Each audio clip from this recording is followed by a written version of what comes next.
Astaghfirullah. Assalamualaikum warahmatullahi wabarakatuh. Alhamdulillah wassalatu wassalamu ala Rasulillah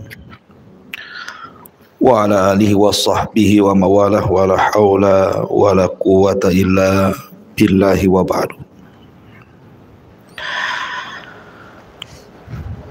Baik, kita lanjutkan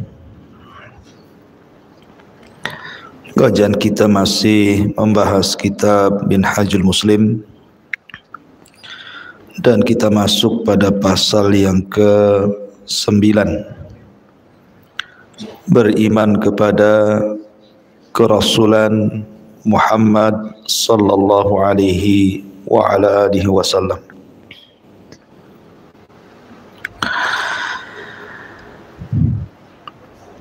Salah satu daripada rukun-rukun iman adalah beriman kepada para rasul.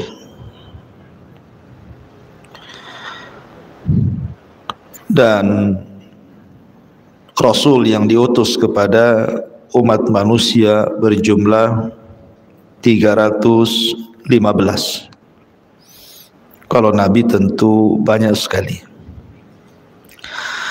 Dan salah satunya adalah Khatamul Anbiya'i wal Mursalin, penutup para nabi dan juga rasul, Nabi kita Nabi Muhammad sallallahu alaihi wa ala alihi wasallam.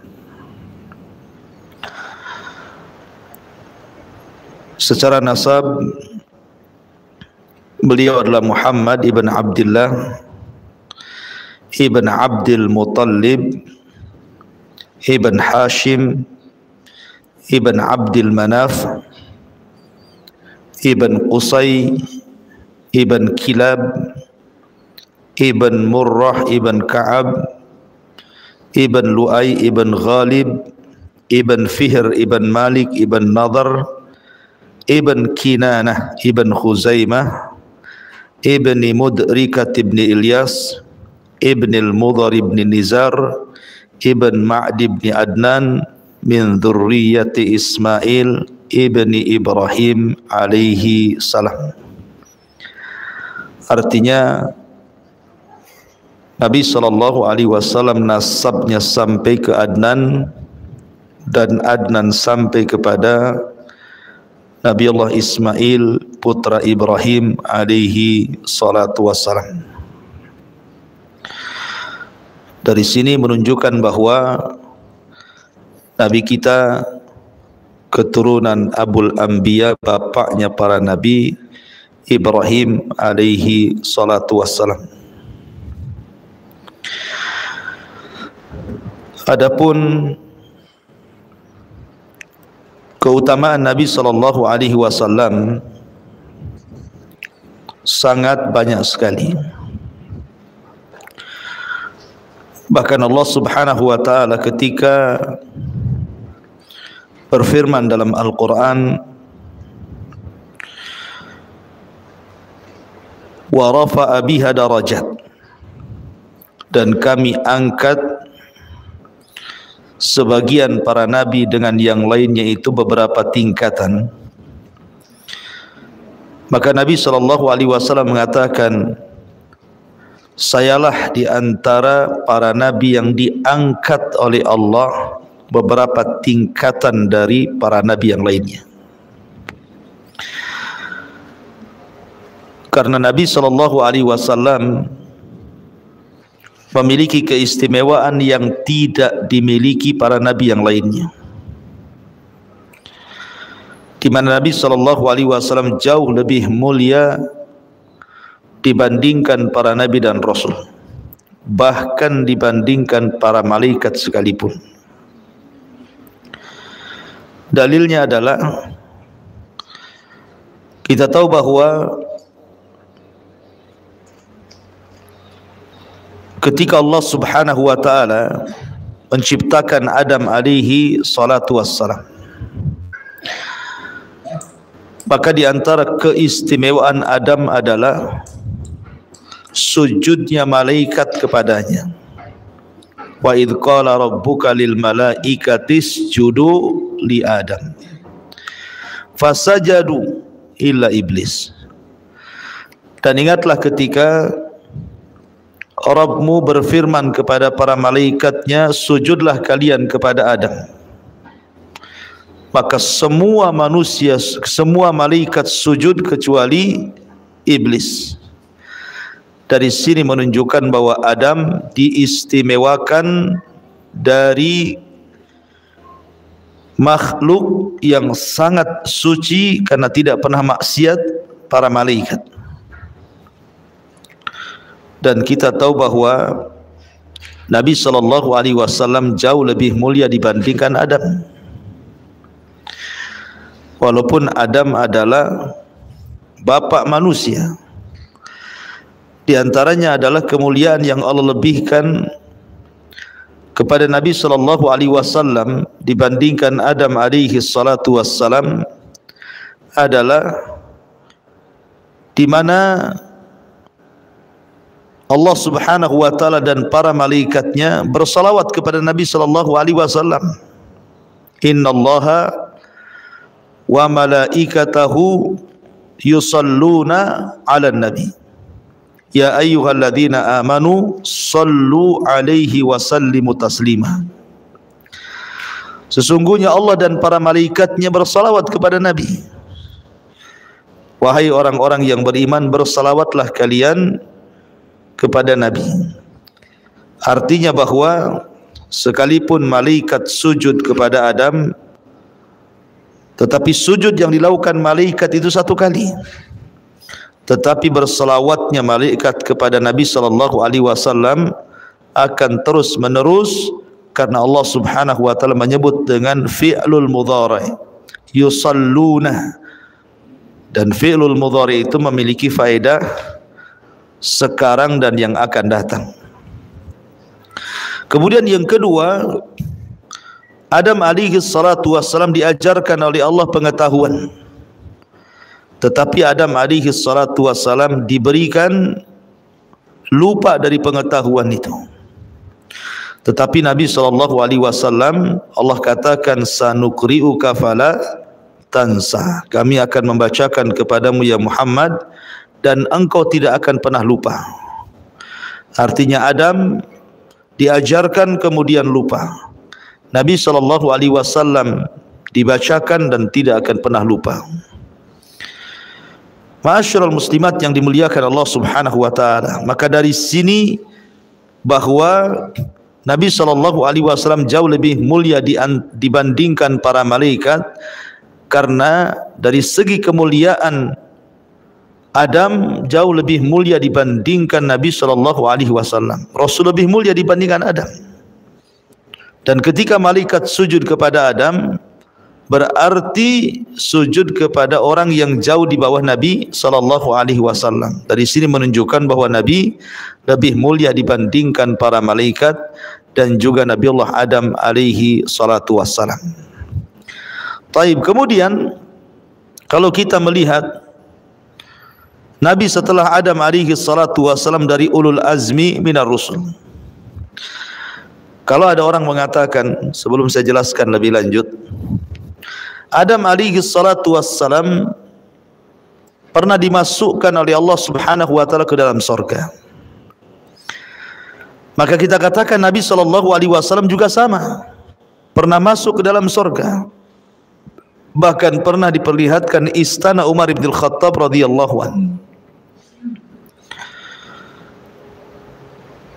Bahkan ketika Adam alaihi salatu wassalam dikeluarkan dari surga karena sebuah dosa yang dilakukannya, maka Adam alaihi salatu wassalam tidak akan bisa masuk surga lagi kecuali Nabi SAW yang membukakan pintu surganya. Kalau kita lihat hadis syafaat, Nabi SAW mengatakan, Ana awal man aftatihu babal jannah. Sayalah orang yang pertama kali membuka pintu surga. Saya orang yang pertama kali membuka pintu surga. Artinya semua para nabi tidak bisa membuka pintu surga. Allah bukan karena Allah Subhanahu wa taala mengizinkan Nabi SAW untuk membuka pintu sorga, tentu orang-orang yang diponis masuk sorga tidak akan bisa masuk sorga. Karena masuk sorga itu harus lewat pintu-pintunya, dan pintu sorga hanya bisa dibuka oleh Nabi SAW berdasarkan perkataan malaikat yang menjaga pintu sorga. Dia mengatakan, bika umirtu alla aftah li ahadin qablak. Aku diperintah oleh Allah untuk tidak membuka pintu sorga kecuali kau yang minta. Dari sini Rasul mengatakan, ana awal man aftatihu babal jannah. Sayalah orang yang pertama kali membuka pintu sorga. Kemudian kalau kita melihat ulul azmi, yang pertama siapa? Nuh. Nuh alaihi salatu wassalam. Nabi Nuh alaihi salatu wassalam diberikan usia yang panjang. Ada yang mengatakan usianya 1400, ada yang mengatakan 1500, ada yang mengatakan 1780. Walaupun pendapat yang banyak dikuatkan adalah 1400. Sementara Nabi SAW hanya diberikan usia berapa? 63 tahun. Tetapi bukan berarti kemudian di usia 63 tahun Nabi SAW tidak bisa menjangkau usia Nabi Nuh alaihi salatu wassalam. Karena dalam Islam itu, Bu, kita diberikan malam yang disebut dengan Lailatul Qadar. Satu malam Lailatul Qadar itu sebanding dengan berapa? 84 tahun. Itu satu malam. Sekarang Ramadan, kita tahu bahwa syariatkan puasa Ramadan pada tahun kedua Hijriah. Dan Nabi SAW wafat pada tahun ke-11 Hijriah. Artinya Nabi SAW berjumpa dengan Ramadan berapa kali? 9 kali. Sekarang 9 dikali 1000 bulan. 1000 bulan sekitar 84 tahun kan? Dikali 9. Berarti kan usianya, kalau dihitung usia berarti kan panjang kan, Bu ya? Coba saja, Bu ya. Kita kalikan saja umpamanya 84 gitu ya. Kali 9 sudah berapa tuh? 700-an ya? Berapa itu? Coba, Bu. 84 tahun kali 9 kenanya berapa tuh? Hah? 756 ya? 756. Ya kan? Itu baru cerita Lailatul Qadar. Jadi kalau Nabi SAW, dan pasti Nabi SAW mendapatkan Lailatul Qadar, tidak mungkin tidak. Karena Rasul tidak pernah meninggalkan i'tikaf selama Ramadan. Ya. Artinya bahwa usia Nabi SAW pun panjang. Ya. Menjangkau usia nabi-nabi sebelumnya. Ini baru keutamaan malam Lailatul Qadar yang memiliki usia sepanjang itu. Belum lagi keutamaan salat di Masjidil Haram. Satu kali salat berapa? 100.000 kali salat. Kalau di Masjid Nabawi satu kali salat sama dengan 1000 kali salat di masjid-masjid yang lainnya. Kalau seandainya 100.000 kali salat, umpamanya salat wajib, ibu salat wajib lah salat maghrib, berarti kan sekali maghrib sama dengan 100.000 kali salat maghrib di tempat-tempat yang itu membutuhkan usia berapa itu? Itu kalau salat maghrib satu kali kan. Kalau salat maghrib 2 kali, 3 kali, bagaimana kalau 1 bulan? Itu kan sama dengan membutuhkan atau berhajat kepada usia yang panjang gitu ya. Kalau ingin menghabiskan ibadah sebanyak itu. Artinya bahwa walaupun Nabi SAW tidak diberikan usia secara zahir sampai ribuan tahun, 1000 lebih ya Nuh itu, tapi Nabi SAW bisa menjangkau dengan amalannya, dengan pahalanya sama dengan para nabi yang diberikan usia panjang-panjang. Seolah-olah Nabi juga panjang usianya gitu ya. Kemudian yang kedua, Nuh alaihi salatu wassalam, ketika kaumnya sudah mulai menyakiti dirinya, maka Nuh alaihi salatu wassalam berdoa, Rabbi la tadhar 'alal kafirin, Rabbi la tadhar 'alal ardi minal kafirin dayyara. Ya Rabb, jangan kau sisakan di permukaan bumi ini jiwa orang kafir kecuali kau binasakan. Nuh tidak sabar. Tapi Nabi SAW ketika kaumnya mulai menyakitinya, kaumnya mulai merencanakan pembunuhan kepadanya, kemudian datang malakul jabal, malaikat gunung untuk menolong Nabi SAW, siap menimpakan kepada kaum yang ingkar itu. Nabi tidak mau berdoa kehancuran. Rasul hanya berdoa bagaimana? Allahumma hdi biqaumin fa innahum la ya'lamun. Ya Allah, berikan hidayah kepada mereka karena mereka kaum yang tidak tahu. Lihat, Nabi SAW jauh lebih besar dibandingkan Nuh alaihi salatu wassalam. Kemudian ulul azmi berikutnya siapa? Ibrahim. Nabi Allah Ibrahim alaihi salatu wassalam. Ibrahim dikenal dengan Khalilur Rahman. Maka Nabi SAW juga sama, Khalilur Rahman. Artinya bahwa ketika Ibrahim dikatakan Khalil, kekasih Allah Subhanahu wa taala, maka Nabi SAW juga disebut Al-Khalil, kekasih Allah Subhanahu wa taala. Kalau ada orang mengatakan Ibrahim diberikan ujian yang tidak diberikan kepada para nabi yang lainnya, apa ujian Ibrahim? Ibrahim bermimpi dalam mimpinya untuk menyembelih putranya Ismail, yang ketika itu Ismail lagi lucu-lucunya. Ismail itu lagi senang-senangnya, lagi bisa diandalkan orang tuanya. Tiba-tiba kemudian Ibrahim mengatakan kepada Ismail, inni ara fil manami anni adbahuka fangdur madza tara. Wahai Ismail, abimu lah semalam bermimpi menyembelih kamu, bagaimana pendapatmu? Ingat mimpinya Nabi wahyu. Tapi Ismail alaihi salatu wassalam mengatakan, if'al ma tu'mar satajiduni insyaallahu minas sabirin. Kalau ini perintah Allah, lakukan saja wahai abi, kau akan dapati diriku termasuk hamba-hamba yang bersabar. Tapi Nabi SAW memang tidak diberikan ujian. Diperintah Allah untuk menyembelih putra-putrinya, tetapi Nabi SAW diberikan ujian di mana semua putra-putrinya meninggal. Qasim meninggal di waktu bayi, Abdullah meninggal di waktu bayi, Ibrahim meninggal di waktu bayi. Kemudian Zainab meninggal, Rasul masih hidup. Kemudian Ruqayyah meninggal setelah perang Badar, Rasul masih hidup. Kemudian Ummu Kulthum meninggal, Rasul masih hidup, kecuali Fatimah. Fatimah meninggal 6 bulan setelah Rasul SAW meninggal.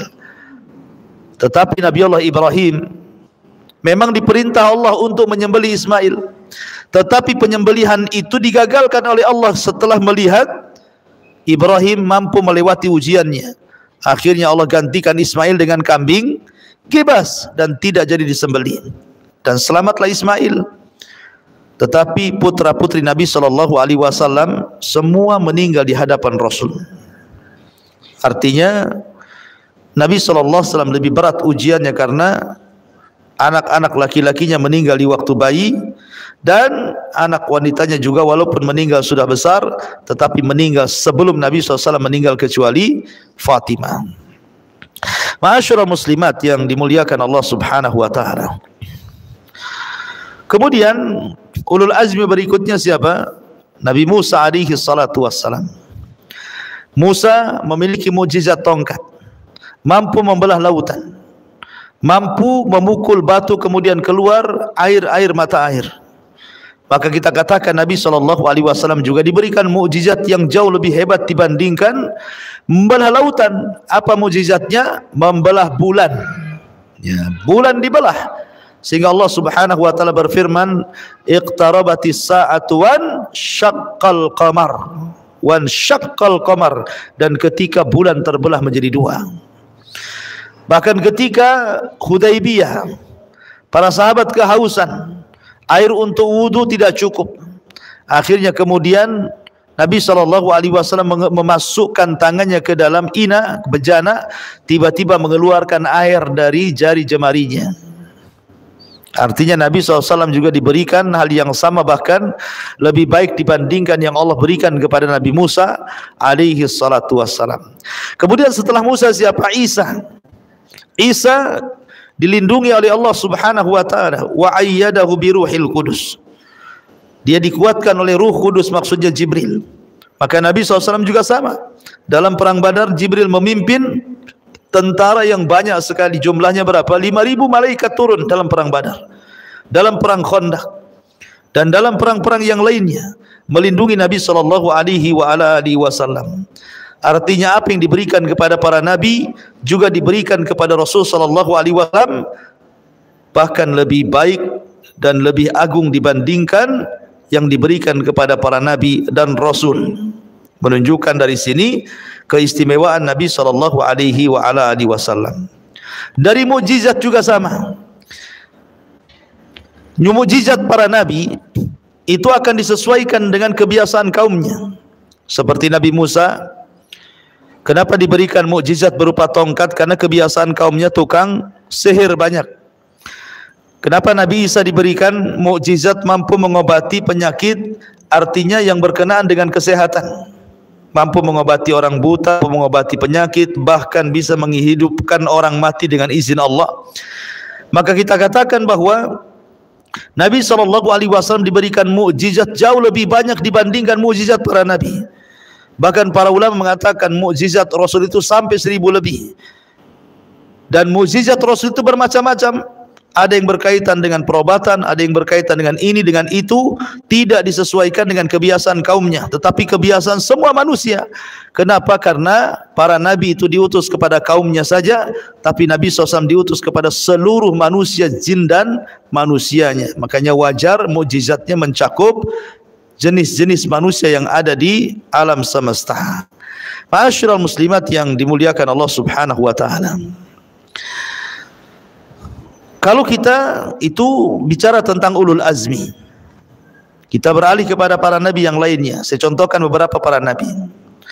Pertama, nabi siapa? Nabi Syuaib. Nabi Syuaib diberikan oleh Allah Subhanahu wa taala bentuk mukjizat apa? Syuaib itu ahli orator, Bu. Orator ulung. Pandai bicara. Itulah Nabi Syuaib.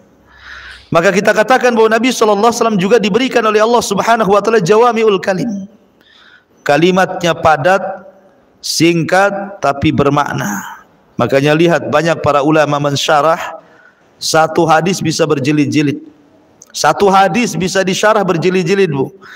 Menunjukkan bahwa Nabi jauh lebih hebat dibandingkan Syuaib karena dia diberikan jawami'ul kalim, kalimatnya pendek, padat tapi syarat dengan makna. Kemudian juga kita lihat Nabi Saleh mampu mengeluarkan unta dari batu. Maka Nabi SAW ya tidak sama dengan Nabi Saleh mengeluarkan unta dari batu, tapi juga Nabi SAW paham dengan bahasa unta. Ketika Nabi SAW kemudian ada laporan bahwa di sebuah kebun itu ada unta yang ngamuk sehingga banyak orang yang tidak sanggup masuk ke dalam kebun itu karena takut dengan amukan unta. Maka Nabi SAW masuk ke dalam kebun itu. Ketika unta melihat Rasul, maka unta itu menghampiri Nabi, tiba-tiba sujud di hadapan Nabi SAW. Kemudian i'tidar, minta maaf. Kemudian ketika unta itu sujud, sahabat datang kepada Rasul dan mengatakan, Rasul, kalau unta yang tidak berakal ini sujud kepadamu, harusnya kami yang sujud kepadamu. Maka Rasul mengatakan, jangan. Kalau Allah perintahkan manusia sujud kepada manusia yang lain, tentu yang aku pertama perintahkan seorang istri sujud kepada suaminya karena besarnya haknya. Ya. Jadi Nabi SAW mampu berbicara dengan unta. Bahkan dalam riwayat yang lain, ketika Nabi SAW sedang berbonceng dengan Anas bin Malik, tiba-tiba dikejar unta. Ketika unta itu sudah di hadapan Nabi, tiba-tiba kemudian sujud, maka Rasul turun, rupanya unta itu menangis dan Rasul usap air mata tangisannya, kemudian berteriak, siapa pemilik unta ini? Faja'a fatan minal ansar, datang laki-laki dari Ansar dan mengatakan, saya wahai Rasul. Maka Rasul mengatakan, ittaqillah ya fulan, Bertakwalah kau kepada Allah wahai fulan, fa innaka alayya annaka tujihu wa tut'ibu. Lihat untamu ngadu kepadaku, engkau sudah membuat dia lapar, engkau sudah membuat dia sakit, kau hanya bisa mempekerjakan tanpa memberikan kesejahteraan. Rasul paham dengan bahasa unta. Kemudian siapa lagi? Nabi Hud. Nabi Hud alaihi salatu wassalam diutus kepada kaum Ad, kaum yang kuat-kuat. Kaum Ad tidak bisa membunuh Hud, tidak bisa menyentuh Hud. Maka Nabi SAW juga sama, wallahu ya'simuka minan nas. Maka Allah akan menjaga engkau wahai Muhammad dari manusia. Bahkan umat Islam akan senantiasa dijaga oleh Allah Subhanahu wa taala dari azab yang pernah ditimpakan kepada kaum Ad. Makanya Allah mengatakan, wa ma kana Allahu mu'adzibahum wa anta fihim, dan Allah tidak mungkin mengadab umat wahai Muhammad sementara engkau hidup di tengah-tengah mereka. Tapi lihat kaum Ad dihancurkan oleh Allah padahal Hud masih hidup di tengah-tengah mereka. Dikirim angin yang sangat kencang, umatnya kaum Ad diterbangkan ke langit 7 hari 8 malam, kemudian mereka pun ditumpahkan ke bumi seperti tunggul-tunggul unta sehingga tidak bernyawa lagi. Ma'asyiral muslimat yang dimuliakan Allah Subhanahu wa taala. Dan banyak kalau kita cerita tentang keistimewaan Rasul dibandingkan para nabi dan juga para rasul sebelum Nabi sallallahu alaihi wasallam. Ini menunjukkan bahwa kita dianugerahkan oleh Allah seorang nabi, seorang rasul yang jauh lebih mulia dibandingkan para nabi dan rasul. Ya, karena memang dia adalah pemimpinnya para nabi dan rasul. Sayyidul anbiya'i wal mursalin, pemimpinnya para nabi dan juga rasul.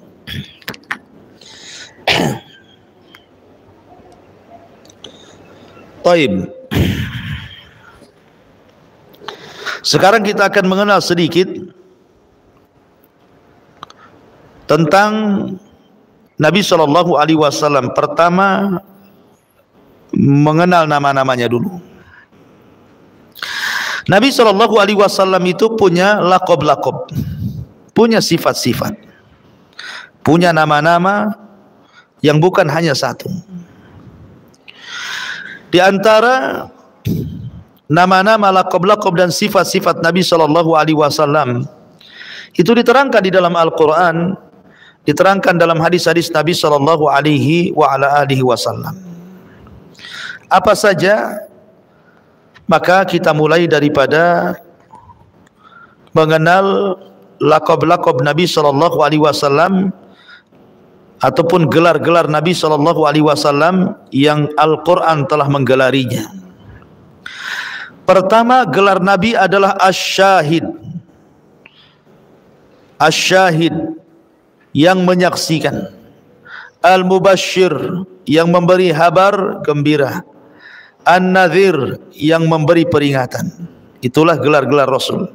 Asy-Syahid, Al-Mubasysyir, An-Nadhir. Sebagaimana Allah berfirman dalam surah Al-Ahzab ayat 45, Inna arsalnaka syahidan wa mubasysyiran wa nadhira. Kemudian yang kedua di antara gelar Rasul adalah Ad-Da'i ilallah dan juga As-Siraj Al-Munir.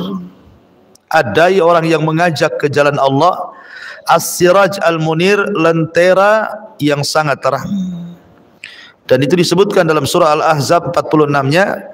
Allah mengatakan wada'iyan ilallah biidnihi wasirajan munira.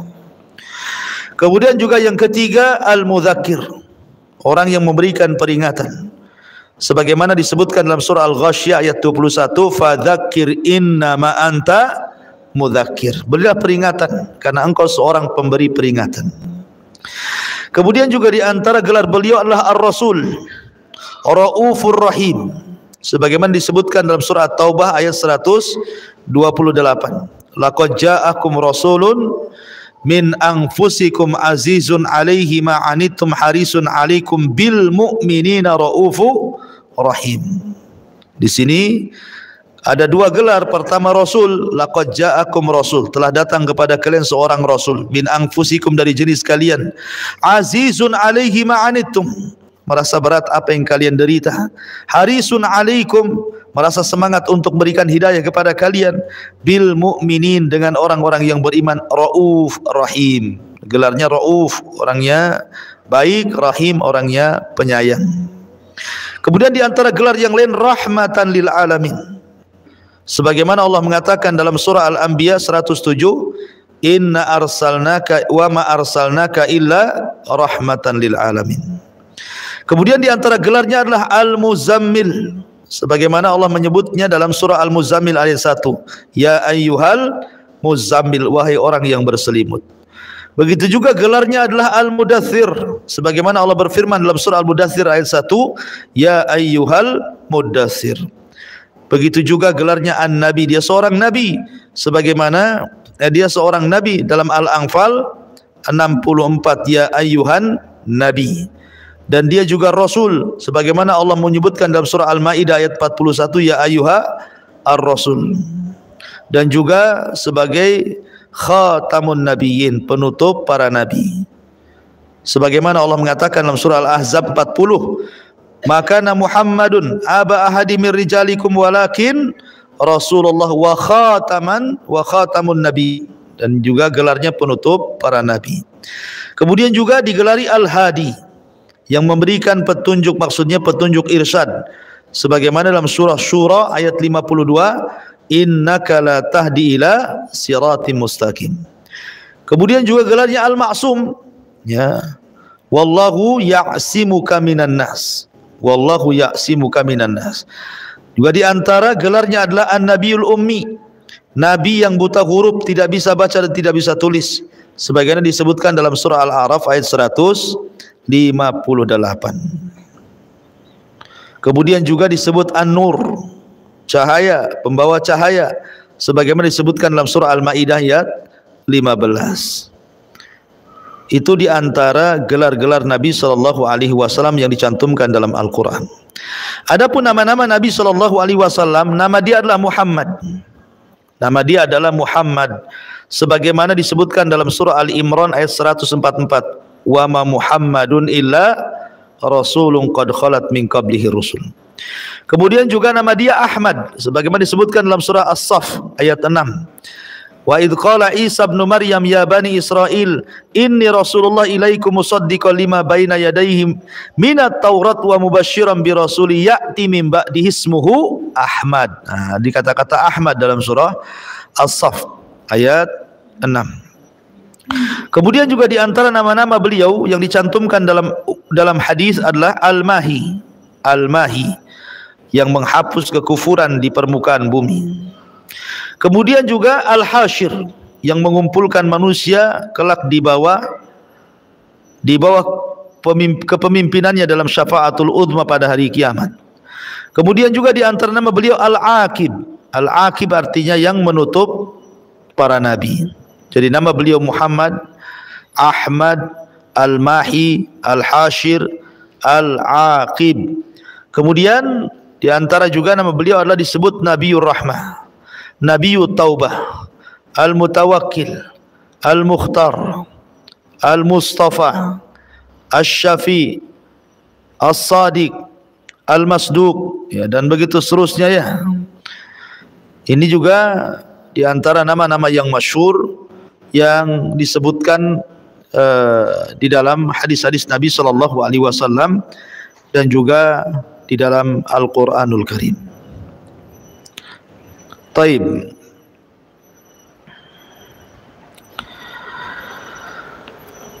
Kemudian di antara ciri-ciri fisik Nabi SAW,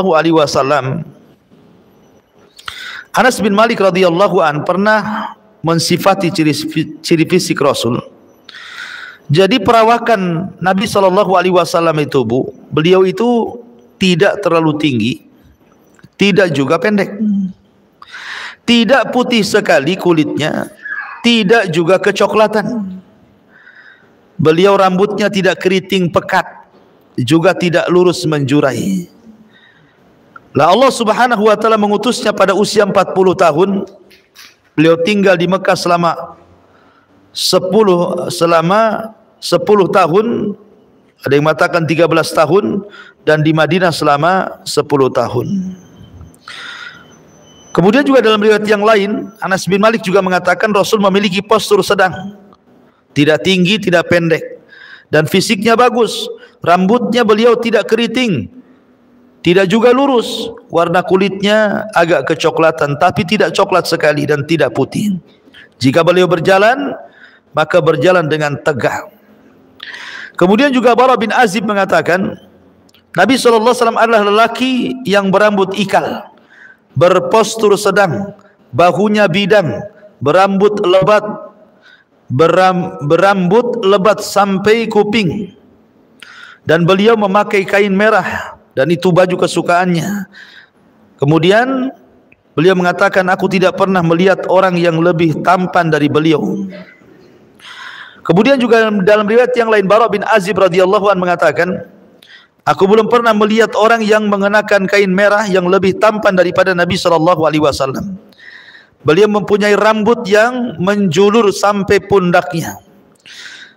Kemudian bahu beliau lebar, dan beliau bukan orang yang bertubuh pendek ataupun terlalu tinggi. Kemudian juga Jabir bin Samurah radhiyallahu anhu juga mengatakan, Rasul sallallahu alaihi wasallam ketika disifati beliau kemudian mengatakan sudut mata beliau lebar. Aku bertanya apakah maksud kalimat itu? Maka beliau mengatakan dia memiliki mata yang indah. Kemudian Jabir radhiyallahu anhu juga mengatakan, aku melihat Nabi SAW di malam purnama, beliau mengenakan kain merah.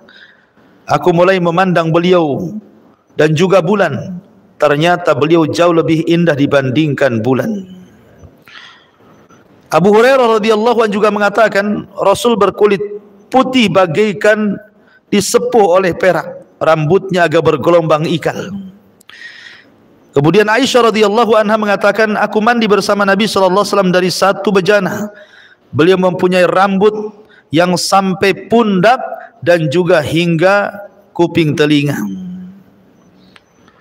Dan itulah di antara sifat-sifat yang disifatkan para sahabat Nabi sallallahu alaihi wasallam tentang fisik Nabi sallallahu alaihi wasallam. Taib. Di sini muallif rahimahullahu taala menjelaskan tentang beriman kepada kerasulan Muhammad sallallahu alaihi wasallam ditinjau dari dalil-dalil baik naqli ataupun akli. Pertama dalil naqli. Satu, kesaksian Allah dan para malaikat bagi Nabi sallallahu alaihi wasallam bahwa beliau menerima wahyu sebagaimana Allah firmankan dalam surah An-Nisa 166. Lakinna Allah yashhadu bima anzala ilaika anzalahu bi ilmihi wal malaikatu yashhadun wa kafa billahi syahida.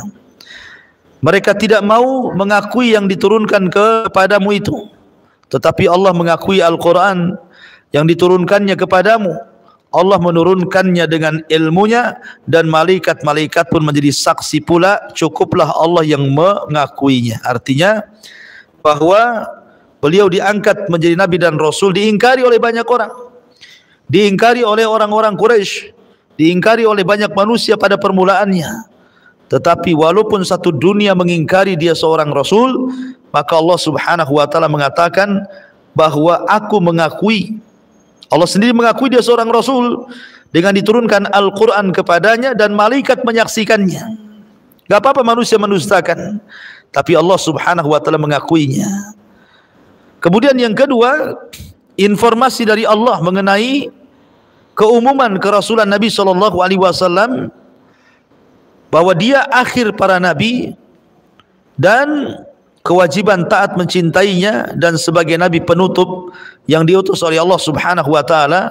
Dan ini bisa kita baca dalam surah An-Nisa 170, ya ayyuhan nas qad ja'akum rasul bil haqqi min rabbikum fa aminu khairan lakum.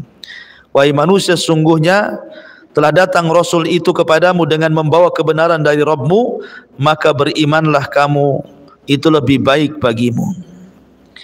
Kemudian yang nomor 3, nanti ibu baca sendiri saja ya, baca satu-satu lama. Berita dari Nabi SAW sendiri tentang kenabiannya. Apa kata Rasul? Ana nabi la kadhib, ana ibnu Abdul Muttalib. Ini dikatakan ketika Rasul perang Khaybar, aku adalah nabi, aku tidak dusta, aku adalah cucu Abdul Muttalib. Artinya kenabiannya juga diakui sendiri oleh Nabi SAW. Kemudian yang keempat, kesaksian kitab Taurat, kitab Injil tentang kerasulan dan kenabian Rasul kita Muhammad SAW, sebagaimana disebutkan dalam surah Shaf ayat 6, di mana Nabi Isa bin Maryam mengatakan dalam Injilnya, wa mubasysyiran bi rasuli ya'ti min ba'di ismuhu Ahmad. Ada kata-kata Ahmad dalam kitab Taurat, Injil dan Zabur, nabi yang akan hadir di akhir zaman. Artinya diakui oleh kitab-kitab langit ya. Itu mobil siapa itu?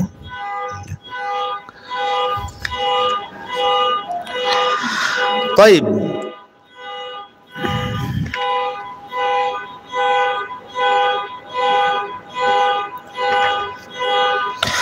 Di dalam Injil pun terdapat berita gembira berikut. Saya akan bacakan.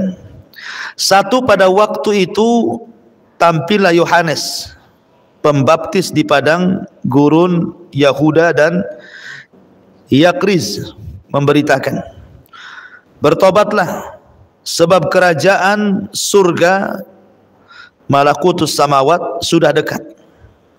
Malakutus samawat di sini maksudnya adalah isyarat kepada Nabi SAW, dan ini merupakan kabar gembira tentang dekatnya waktu kenabian beliau. Dua, Yesus membentangkan suatu perumpamaan lain kepada mereka. Katanya hal kerajaan surga, malakutus samawat, itu seumpama biji sesawi yang diambil dan ditaburkan orang di ladangnya. Memang biji itu yang paling kecil dari segala jenis benih, tetapi apabila sudah tumbuh, sesawi itu lebih besar daripada sayuran yang lainnya.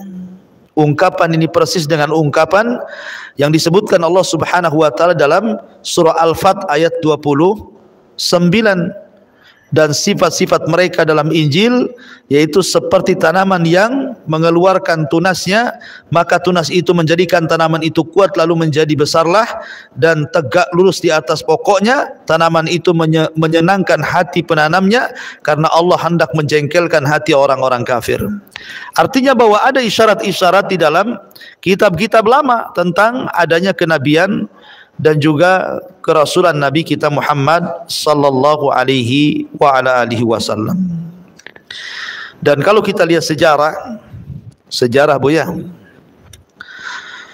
kedatangan Nabi sallallahu alaihi wasallam itu sudah banyak yang memprediksi, sehingga tidak bisa kemudian seseorang mengelak lagi dari kenabian dan kerasulan Muhammad SAW.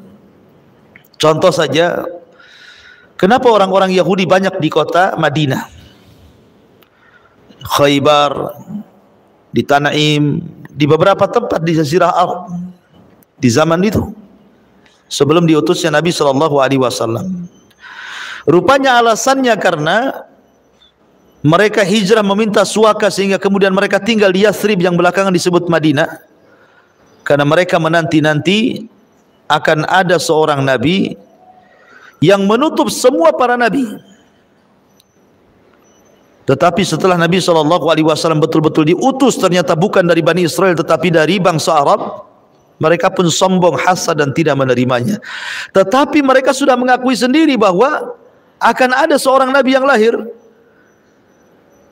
Makanya ketika kemudian orang-orang Ansor belum masuk Islam, masih dalam posisi menyembah berhala, Khazraj dan Aus itu, apabila mereka kemudian berperang melawan orang-orang Yahudi di Madinah itu, maka orang-orang Yahudi selalu kemudian menakut-nakuti mereka dengan mengatakan, awas saja kalau Nabi kami nanti muncul, kalian akan habis semuanya.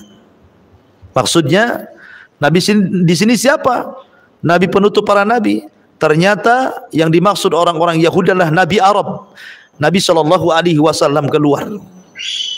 Ternyata ketika nabinya bukan dari Bani Israel tetapi dari bangsa Arab, maka orang-orang Yahudi pun malah kemudian menolak kenabian Rasul, kemudian hasad sampai kemudian berperang.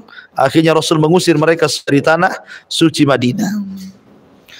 Nah, dari kisah ini Yahudi belakangan tahulah bahwa kenabian dan kerasulan Nabi SAW itu sudah memang diprediksi gitu ya, sudah diprediksi jauh-jauh hari. Makanya Ketika Nabi SAW 12 tahun bersama pamannya menuju Syam hendak berdagang, berjumpa dengan Buhairah rahib, agar Buhairah mengatakan kepada Abu Talib jangan meneruskan perjalanan karena tanda-tanda kenabian ada pada anak ini, kalau diketahui orang Syam maka akan membunuhnya, maka sebaiknya pulang lagi ke Mekah. Lah Buhairah rahib saja sudah memprediksi gitu ya. Kemudian juga ketika betul-betul Rasulullah SAW mendapatkan wahyu Allah, kemudian melihat malaikat Jibril dalam bentuk asli dan ceritakan kepada Waraqah ibn Naufal, dan Waraqah ibn Naufal itu seorang ahli kitab. Dia mengatakan, wahai Khadijah, suamimu akan jadi nabi. Makhluk yang bersayap yang ditemui suamimu itu Jibril, pernah turun kepada Nabi Musa dan Isa. Suamimu akan jadi nabi. Jadi prediksi-prediksi tokoh-tokoh besar itu sudah ada di zaman itu. Ya, karena memang dia seorang nabi, seorang rasul, penutup para nabi dan rasul. Makanya kita wajib beriman, dan semua manusia wajib beriman kepada kerasulan Nabi kita Muhammad sallallahu alaihi wa ala alihi wasallam. Wallahu alam, sampai di sini dulu tentang pasal yang ke-9, beriman kepada Rasulullah Muhammad sallallahu alaihi wasallam. Baik, sampai di sini kita buka tanya jawab.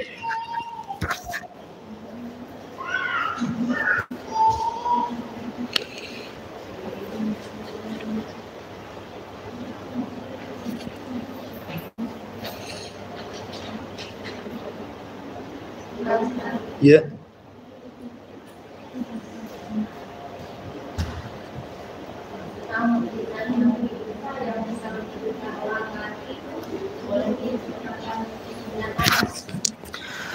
Ya, alhamdulillah. Tentang mukjizat Nabi Isa bin Maryam, di antaranya dia yuhyil mauta biidznillah, bisa menghidupkan orang mati karena izin Allah Subhanahu wa taala. Jadi ada beberapa kasus yang saya baca dalam sirahnya Isa bin Maryam itu. Di antaranya ketika ada seorang ibu meninggal putrinya. Kemudian ibu ini tidak mau pulang. Dia mau di kuburan anaknya. Karena sayangnya ibu ini kepada anak putrinya, sehingga ketika meninggal anaknya ini dikebumikan, ibunya tidak mau pulang. Terus berhari-hari di kuburan. Dia tidak mau balik. Kalau bisa dia ingin menyusul dengan anaknya, karena sedih yang luar biasa karena kematiannya. Jadi Isa bin Maryam lewat di situ. Kemudian dia pun bertanya kepada ibu tersebut, apa gerangan, kenapa dia harus di depan kuburan itu terus? Kemudian kata ibu ini, aku ingin ikut masuk bersama putriku ke dalam liang lahat, katanya. Aku rindu dengan anakku, macam-macam lah sedih. Kemudian Isa bin Maryam mengatakan, bagaimana kalau seandainya aku berdoa kepada Allah, akan kuhidupkan putrimu, tetapi kau berjanji kau harus pulang. Akhirnya kemudian ibu ini mengatakan ya. Kemudian Isa pun berdoa kepada Allah, dan Allah pun izinkan, tiba-tiba kuburan itu retak.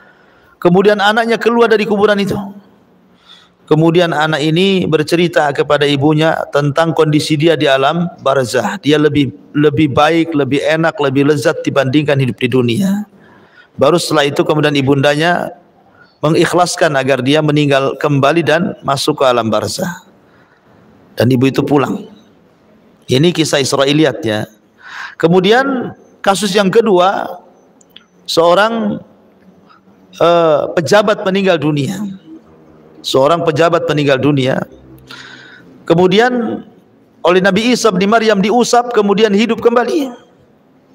Makanya kenapa Nabi Isa itu banyak orang-orang yang sudah mulai masuk ke dalam agama Isa bin Maryam di zamannya, sehingga mengkhawatirkan pihak kerajaan, karena dakwahnya berkembang ke sana kemari ya. Takut dikhawatirkan kemudian pengaruhnya lebih besar dibandingkan pengaruh kerajaan. Makanya kemudian pihak kerajaan pun hendak membunuh Isa bin Maryam. Jadi itu di antara mukjizatnya, yuhyil mauta biidznillah, bisa menghidupkan orang mati dengan izin Allah Subhanahu wa taala. Wallahu a'lam.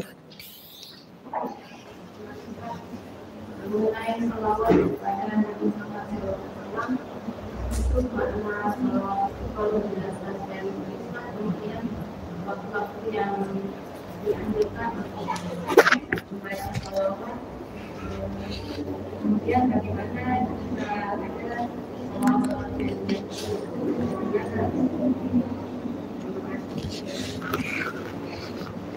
Pertanyaan pertama apa tadi?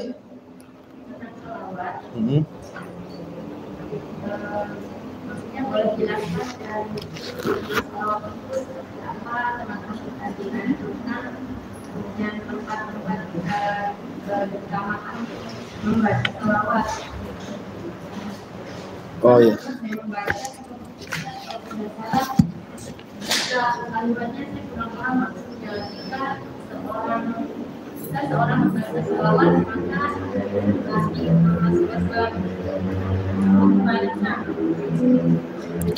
Iya.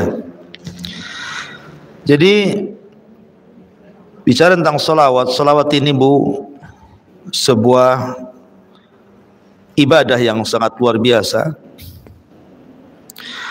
Karena di dalam salawat kepada Nabi sallallahu alaihi wasallam itu satu penyebab orang mendapatkan syafaat Nabi pada hari kiamat. Kemudian juga dihilangkan perasaan kesedihan pada hidupnya. Kemudian juga bisa menghilangkan kefakiran dan menghidupkan hati sehingga senantiasa tenang. Kemudian juga mendapatkan ampunan di dunia dan akhirat. Kemudian menambah barokah dan luasnya rizki. Kemudian melindungi dari bakhil dan kekikiran. Kemudian juga membuka pintu-pintu rahmat. Dan setiap membaca salawat satu kali maka akan dibalas 10 kali lipat salawat dari Nabi sallallahu alaihi wasallam. Artinya bahwa keutamaan salawat itu banyak sekali, luar biasa ya kalau kita membaca tentang keutamaan salawat kepada Nabi sallallahu alaihi wasallam. Adapun tentang lafaz salawat itu sendiri ya macam-macam, ada yang pendek Allahumma shalli ala Muhammad, ada Allahumma shalli wa sallim ala Sayyidina Muhammad gitu ya. Ada juga yang panjang yang kemudian digandengkan dengan salawat Ibrahimiyah. Adapun tentang waktu-waktu salawat itu ya yang sangat dianjurkan ya ketika hari Jumat gitu ya. Itu memang sangat dianjurkan memperbanyak salawat di hari Jumat itu ya. Kemudian juga apabila seseorang membaca salawat kepada Nabi sallallahu alaihi wasallam maka kita harus membalasnya, menjawabnya. Kalau tidak kita termasuk orang yang bakhil. Karena sebakhil-bakhilnya orang bakhil apabila disebut Rasul tapi tidak mau menjawab. Dan tempat-tempat salawat itu selain di hari Jumat di akhir tasyahud, ketika ibu tasyahud di situ baca salawat. Kemudian di takbir yang kedua ketika salat jenazah di situ juga ada salawat. Kemudian ketika khutbah Jumat bagi laki-laki itu pun ada salawat. Kemudian setelah azan ada baca doa azan kan, di situ juga ada salawat. Kemudian setelah ketika berdoa, ya ketika berdoa itu kan disunahkan, dianjurkan memuji Allah, kemudian salawat, kemudian meminta apa yang kita minta. Kemudian ketika masuk masjid dan ketika keluar masjid, kemudian ketika di Bukit Safa dan Marwah itu juga dianjurkan salawat. Termasuk ketika berkumpulnya manusia, ya berkumpulnya manusia kayak kita gini kan, bermajelis taklim gitu ya. Kita mulai dengan hamdalah kemudian salawat kepada Nabi SAW. Kemudian ketika mendengar nama Nabi disebutkan kita juga bersalawat.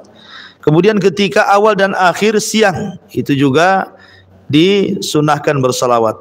Kemudian ketika kita berhadapan di kuburan Nabi, ya ziarah kepada kuburan Nabi, kita pun dianjurkan bersalawat kepada Nabi. Kemudian setelah itu kepada Abu Bakar dan Umar. Kemudian ketika keluar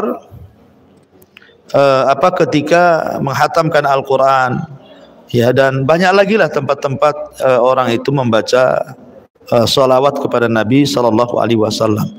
Wallahu a'lam. Ya Bu, saya minta uzur, ini ada WA dari luar, ditunggu orang. Mudah-mudahan ada manfaatnya. Subhanakallahumma bihamdika asyhadu an la ilaha illa anta astaghfiruka wa atubu ilaik. Allahu ta'ala alam. Assalamualaikum warahmatullahi wabarakatuh.